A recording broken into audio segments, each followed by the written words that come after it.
pera ang pinag-uusapan at yung equity nyo pa na mga lupa na nagko-constitute ng halos 8 hectares. At matanong ko po, Mayor, sino naman po si Nancy Gamo? Nancy Gamo po. Ano po yung ano po niya? Tinatanong ko po sa inyo, sino po si Nancy Gamo? Hindi ko po siya kilala, Your Honor. Well, one Nancy Gamo has been identified as representative of Zunyuan. Ang problema niyan, Mayor, itong si Nancy Gamo has been involved literally in your businesses. No? Isa-isahin ko po ha. 3 Lin Q Farm Incorporated. Yung nag-apply, alam ko na. Naalala ko na. QJJ Slaughterhouse. QC Genetics. Pati itong Siopaw Bulilit. QJJ Smelting Plant. By the way, 2012 pa. So mula Siopaw hanggang smelting. And you know what's most troubling about this, Mayor? It's not only that, I'm sorry, you lied. Hindi lang nagsinungaling kayo, pero kayo yung approving authority para sa Zunyuan dahil mayor na kayo noon. Na itong lahat, tulad ng Zunyuan, representative si Nancy Gamo at siya naman ay involved sa bawat isa sa mga businesses nyo dito. So itong dapat maimbestigahan for conflict of interest, no? At posible paglabag sa Graft and Corrupt Practices Act. At ikabit naman natin itong mga ito sa Hongsheng. Kasi mukha namang magkakabit-kabit lahat eh. So to repeat your testimony, hindi po kayo involved sa Hongsheng. Sabi nyo noon. Kahit na kayo ang nag-apply ng LONO or Letter of No Objection. At nakalagay mismo sa sangguniang resolution na kayo ang aplikante. Tama po ba? Doon sa LONO po, hindi po ako yung aplikante. Ako lang po yung nag-bridge po sa kanila. Ako po nag-introduce po doon sa former mayor po. Yung Shi Chun-san po na sinasabi ko po. At Your Honor, pasensya na po. Nalala ko na po yung nasabi niyo po na Nancy Gamo. Yung Nancy Gamo po, siya po yung nag-prepare po ng documents ko po dati. Pero hindi ko na po alam na paano po sila nag-connect po ni Zunyuan. Okay, pero mabuti naman at may naalala na kayo. Opo. Itong si Nancy Gamo dahil ipinakita namin lahat ng mga dokumento ng marami-rami yung mga negosyo na nandyan talaga si Nancy Gamo. At siya po ay nag-representative ng Zunyuan. And sorry din po, Mayor, pero hindi po pwedeng sabihin na hindi kayo yung aplikante para sa Hongsheng bago kayo naging mayor. Dahil nandyan sa mga dokumentong ipinakita na namin kahit nung naunang hearing, nakalagay pa nga doon sa dokumento ng munisipyo, yung resolution, Representative Alice Guo of Hongsheng. At tama din po ba na yung relationship ng Hongsheng at Baofu ay bilang lessor at lessee lang? Your Honor, doon sa Hongsheng po, hindi po ako naging representative. Wala po ako sit not meet po na any documents po. Pinakilala ko lang po sila doon sa former po na mayor. At isang beses po nakapag-translate lang po ako sa kanila. Regarding naman po doon sa Hongsheng and Baofu, yes po, ang naging relationship po nila is lessee and lessor. Okay, bago sa pinagtatakhan ko dyan, well, sinasabi nyo hindi kayo yung representative ng Hongsheng. Pero ang pagkakilala ng dating municipal council sa inyo at nilagay nila sa resolution nilang dokumento ay kayo ang representative ng Hongsheng. Now, ang pinagtatakhan ko po, Mayor, itong sa usapin ng relasyon ng Hongsheng at Baofu. Bakit ang email address na npjimenez0712@yahoo.com na nakalagay na email address sa Certificate of Incorporation ng Hongsheng, ayan, ay siya ring email address sa General Information Sheet ng Zunyuan Technology bilang alternative email at email address ni Nancy Gamo sa Siopaw Bulilits Food at 3 Lin Q Farm. So tuloy, Mayor, you know what this looks like to me? Mukhang lumalabas kayo yung common denominator ng mga operations na to at mukhang posibleng nilukluk kayo na mayor para padulasin ang operations na ito. Your Honor, siguro po better po invite din po natin sila, Nancy Gamo, para malaman din po natin kung paano po naging email address po niya yung sa Zone 1. Your Honor, wala po akong kilalaman sa Zone 1. Tumakbo po ako ng mayor sa aking sariling capacity po, sa tulong po ng kaibigan, pero wala pong any involvement po ng POGO sa aking pagtakbo po ng mayor po sa bayan ko po. At ito po yung malala, Mayor. Nung pinacheck ko po, wala pong record ng kasal sina Angelito Guo at Amelia Leal. Okay? So yan ang sinasabi po ng PSA certification natin. At ito ang higit pang malala, walang birth record at all sina Angelito Guo at Amelia Leal. So maitatanong talaga, hindi po kaya Angelito Guo and Amelia Leal Guo don't even exist? Itong dalawang taong ito, na according to the documentary evidence have 3 children, but according to you, Mayor, have only 1 child, apparently don't even exist. So hindi ko maklaro, lumalabo po yung kwentong buhay ninyo. The next question, ang tatay niyo po ba ay Chinese, Filipino, o Filipino-Chinese?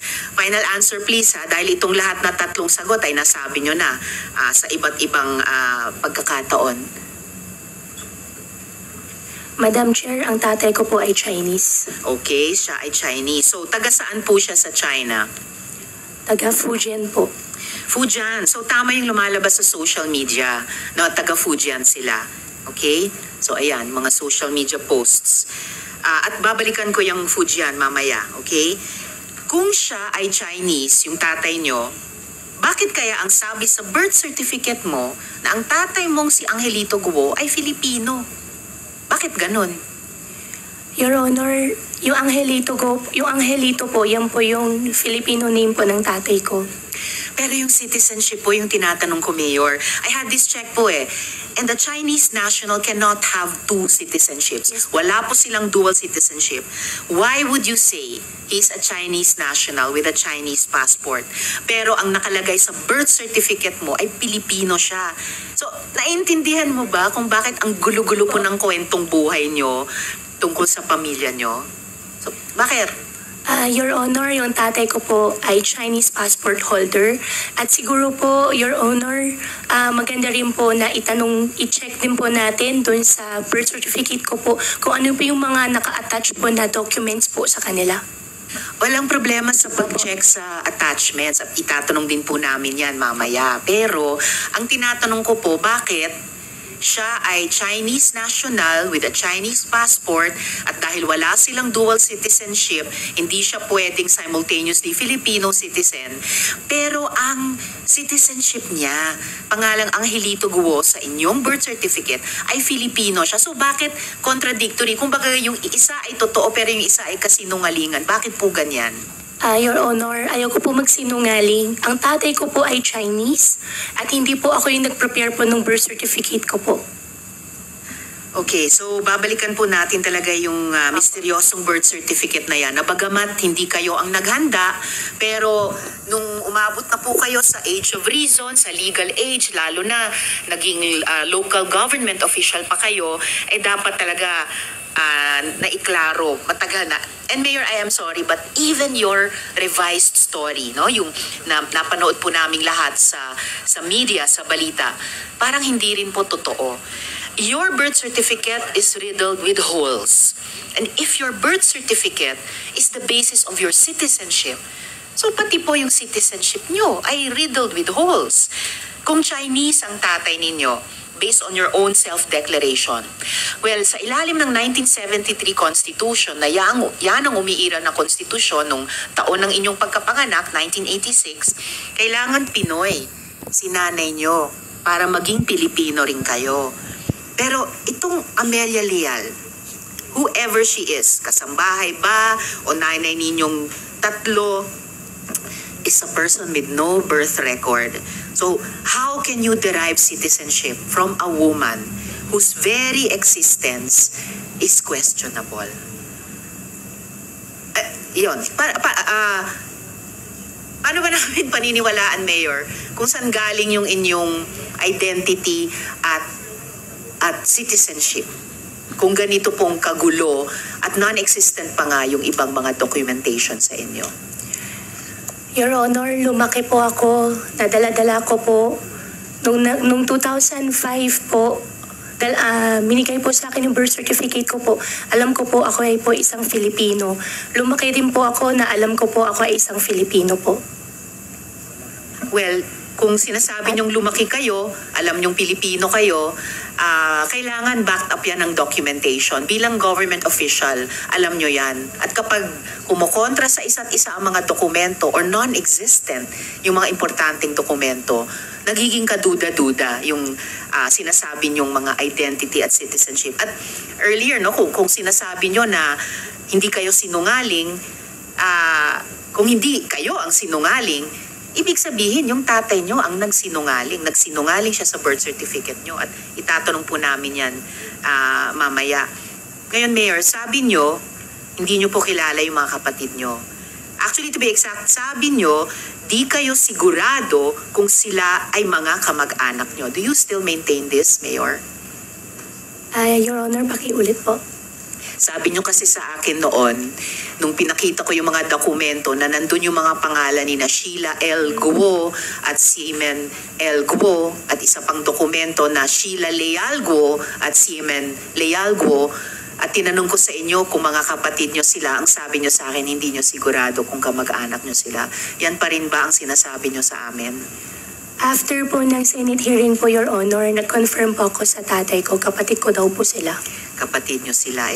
Talagang kapatid nyo sila. At hindi lang po dahil sa birth certificate. Mamaya ipapakita po natin yan. So, ito na po. Ito pong lahat ng mga kumpanya ay magkakasama kayo ni na Sheila Guo at Seaman Guo. Ayan. Hindi po kaunti. Lahat. Kayong tatlo ay magkakasama. Tapos, ito naman po, ang mga travel records ninyong dalawa ni Sheila Leal Guo, showing you traveled at least 3 times together. Travel buddies kayo ni Sheila Guo. At wala namang masamang mag-travel kasama ng kapatid. I would enjoy that also. Pero why would you lie about something like this? Bakit po kailangan magsinungaling sa bagay na napakadali namang pong i-check? Your Honor, nakaraan po na Senate hearing. Kaya po, lahat na lang po naging sagot ko po is I don't know, hindi ko po alam. Dahil ayaw ko po madamay pa po ang ibang tao. Kaya lahat po na natanong niyo po sa akin, puro naging I don't know po ang sagot ko po. Dahil ayaw ko po madamay po sila at pribadong tao po yung mga ibang tao po na babanggit, ayaw ko po sila madamay po dito. Ayaw nyo silang madamay pero napakadali naman naming i-check. Kasi of public record, itong mga public documents na ito, actually lalo silang nadadamay sa inyong pag-iwas, sumagot, or pagbigay ng sagot na hindi pala totoo, kundi mga kasinungalingan. Okay, Mayor, dako na po tayo sa Baofu. So, please help me understand this. No? Sabi nyo, kayo po ang bumili ng lupa kung saan nandoon ngayon ang Zunyuan na dating Hongsheng. So, pero alin po ang nauna? Ang pag-incorporate ng Baofu o ang pagbili nyo ng lupa? Kasi sabi nyo po sa interview nyo, 2018 nyo binili yung lupa. Pero bakit ang mga titulo ay lahat sa pangalan ng Baofu na nung 2019 lang incorporated? At ang deed of absolute sale sa lupa ay sa pagitan ng Baofu at ng mga private owners noon. So, ito po, isang example nga. Absolute deed of sale. Baofu, tapos yung dating private owner. So, ano ba alin ba ang nauna? Baofu ba?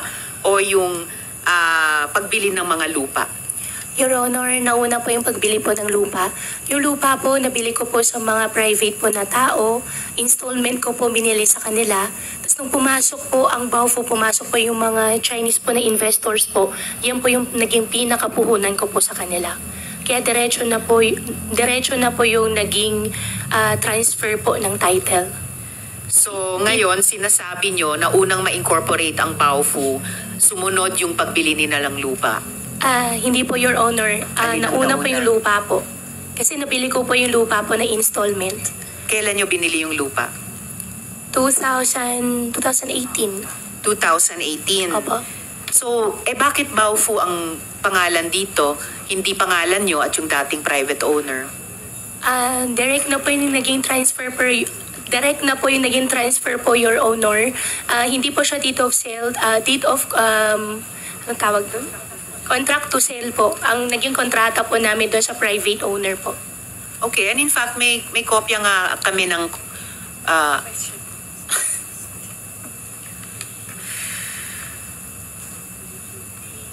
may kopya ba kayo nung contracts to sell na nakasulat doon na Alice Guo ang buyer? Your Honor, meron po. Pwede nyo bang i-furnish sa komite ang kopya niyan within opo. the day? Within the day, opo. Alright, salamat Mayor. Kaya lang, okay, iintayin ng komite yung documents na yan. Pero what this still looks like to me is that yung Baofu ang unang binuo, tapos ang Baofu ang nag-acquire ng real estate. And based on this one example of an absolute deed of sale, nabili nila sa private buyers. Dahil hindi pangalan nyo yung nandito Hindi kayo party sa transaksyong ito. Hindi yung sinabi nyo nga na nagbebenta kayo ng baboy sa Clark, natalisod mo lang sila na mga may-ari ng restaurant, tapos sinabing parang, hey guys, ba't di nyo nalang gamitin yung lupa ko? Kasi parang yun po yung pinapalabas ninyo. This, just one copy ng absolute deed of sale ay pasisinungalingan yung sinasabi nyong bahaging iyon ng kwento dahil lumalabas dito ang nagtransact ng sale ay hindi kayo, kundi yung Baofu na at yung private owners. Your Honor, mag-provide po ako ng copy po sa inyo. Doon sa previous owner po, kung di po ako nagkakamali, mga Cruz po yata yung last name po nila. Meron po kami kontrata po na nakapangalan po sa akin. Conditional sale po kasi installment ko po binili yung lupa. At So alright, ano po yun? Opo, Your Honor. At nung nakausap ko po sila, pinadirect na po yung transfer po. Kasi yan yung naging pinaka-share ko po, yung lupa po nung tinayong compound po na Baofu. Naka-reflect ba sa contract to sell na isusumite nyo sa komite yung condition na sa deed of absolute sale, hindi na ang pangalan nyo ang lalabas, kundi yung Baofu at yung dating private owners? Meron po akong copy po noon, Your Honor. So, titignan po ng komite yan, i-expect po namin i-submit nyo sa amin within this day. Opo. And bakit ko po kinukulit itong puntong ito? Bakit important distinction ito? Kasi yung mga incorporators, co-incorporators nyo sa Baofu ay akusado at convicted ng criminal activities sa pinakamalaking money laundering operation sa kasaysayan ng Singapore. Ito po yun. Kaya duda talaga po ako, Mayor, pasensya na pakalat-kalat lang sila sa Clark, nagpapatranslate sila sa inyo, at naisipan mo lang na i-alok ang lupang nabili mo na. What it really looks like to me ay Baofu was deliberately formed by you and individuals involved in money laundering and other criminal activities. And it was part of a synchronized and coordinated plan all along. Buying land, opening up a POGO enterprise, maximizing our flawed regulatory system to abet scams, human trafficking, money laundering. And in just a few moments, I will show more evidence of this. Pero at this point, Mayor, alam niyo po ba na yung mga co-incorporators nyo sa Baofu ay mga money launderers? Your Honor, nalaman ko po kahapon to sa Facebook post niyo po. After ko po malaman, sinerge ko po sila. Ang kausap ko po dyan sa Baofu po ay yung si Zhang Ziyang. Yung dalawa po, hindi ko po sila nakausap.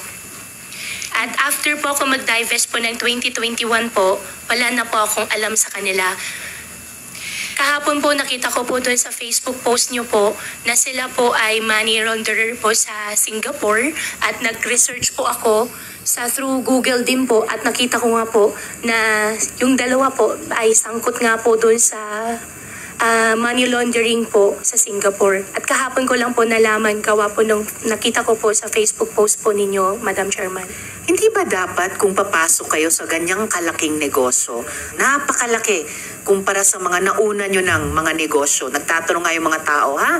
Mula piggery, papuntang Pogo, parang ang laking multiplied many times over. Hindi ba dapat nag-due diligence kayo? Kasi ang laki ng ipapasok nyong equity. Yung mga lupang sabi nyo, binili nyo on installment over the years sa mga private owners. Hindi po maliit ang 7.9 hectares, halos 8 hectares.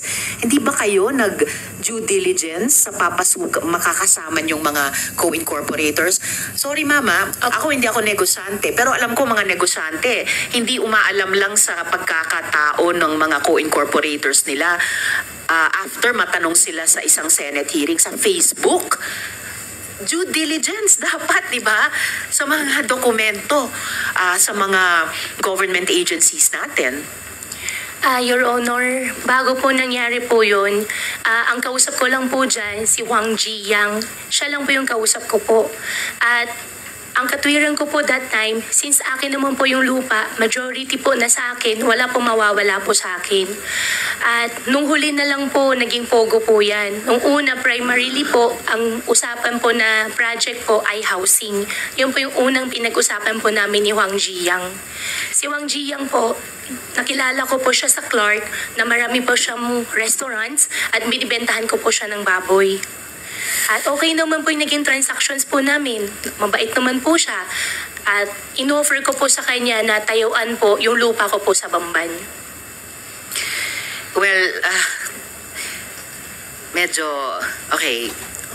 Inuulit nyo yung ilang mga detalye dahil gusto nyo ngang maintindihan namin sa ganyang perspective yung kwento. But lalo lang dumadami po yung things that don't add up. Balikan ko lang po yung sabi nyo kanina, kinonfirm nyo taga Fujian, si father ninyo. Alam nyo po ba na ang kasama nyo sa Baofu ay mga taga Fujian din? In fact, ang tawag sa kanila ay Fujian Gang. At kayo ba ay kasama din sa Fujian Gang na yan? Hindi po, Your Honor. Pero alam po ba ninyo na taga Fujian sila? Hindi ko po alam taga Fujian sila. Ang alam ko po si Huang Jiyang, hindi po taga Fujian taga somewhere malapit po sa Xiamen pero hindi po Fujian. Si Huang Jiyang. Mayor, kahit hindi pa kayong mayor noon, pero again, sobrang malaking pagkukulang sa due diligence. Hindi nyo alam taga saan yung mga co-incorporators ninyo. Sapat na sa inyo na si Huang Jiyang, alam ninyo ay taga Xiamen. Hindi nyo alam na kung saan, taga saan yung ibang mga co-incorporators ninyo. Yung dalawang co-incorporator po, Your Honor, ang nagdala po sa kanila si Huang Jiyang. Well, okay. Sabi nyo si Huang Jiyang lang ang kausap nyo. Pero si Huang Jiyang, di ba fugitive din siya? Matanong lang sa PAOK.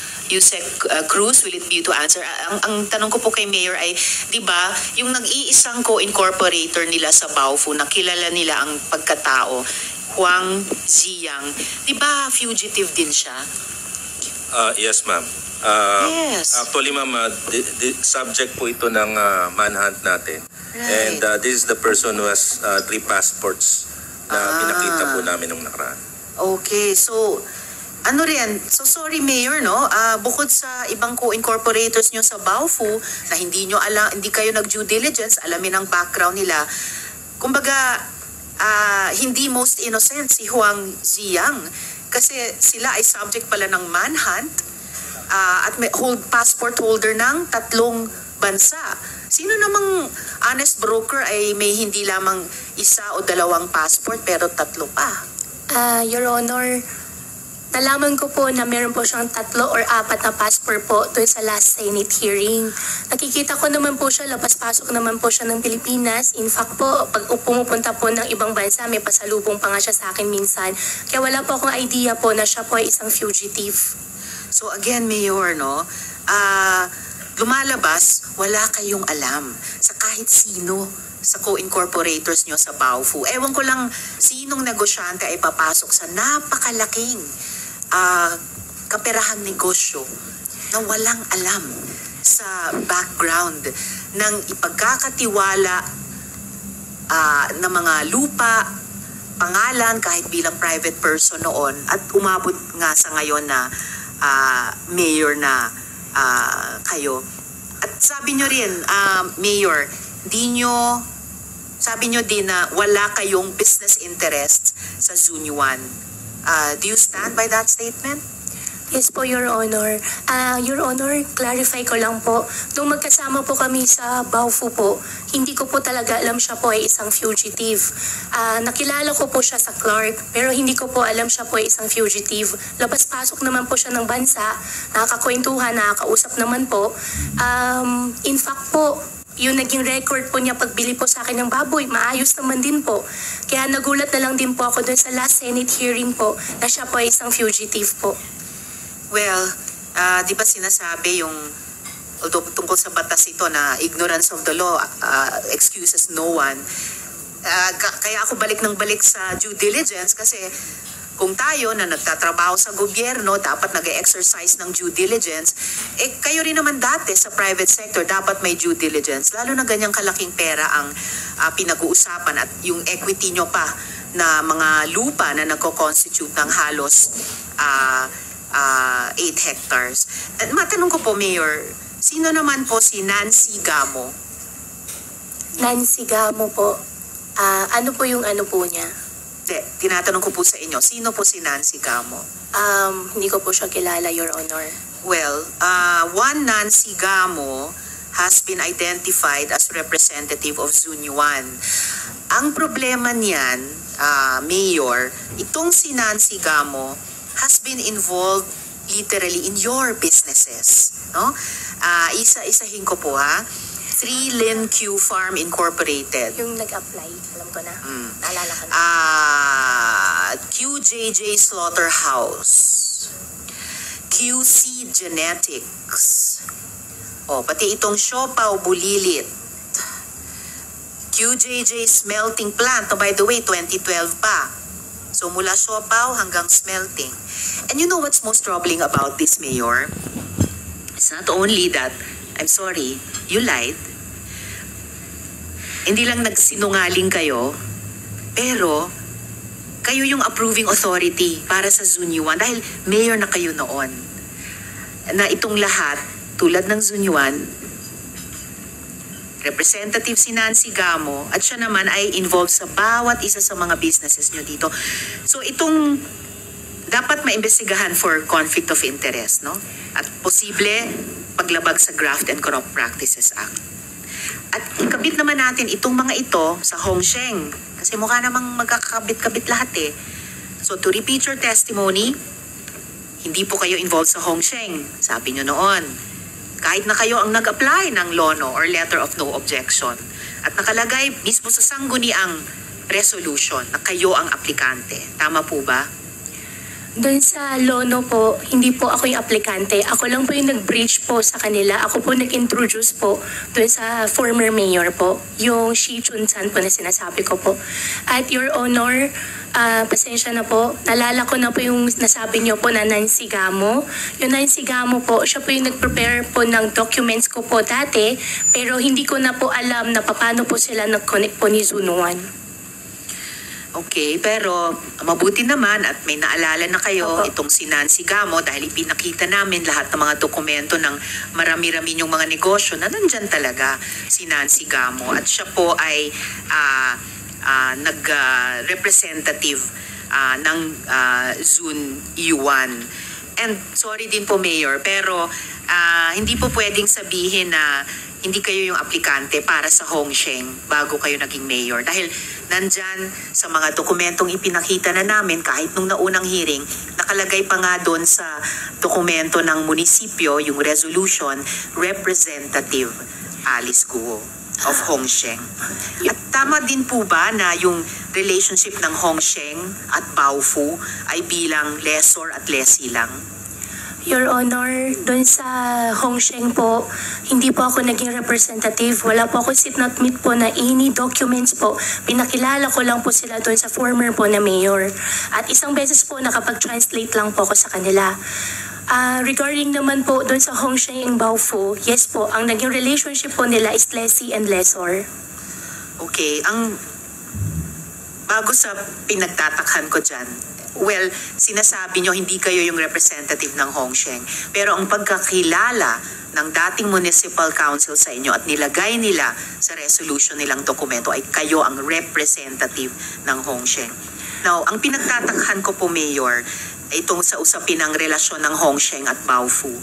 Bakit ang email address na npjimenez0712@yahoo.com na nakalagay na email address sa Certificate of Incorporation ng Hongsheng, ayan, ay siya ring email address sa General Information Sheet ng Zunyuan Technology bilang alternative email at email address ni Nancy Gamo sa Sopaw Bulilits Food at 3 Lin Q Farm.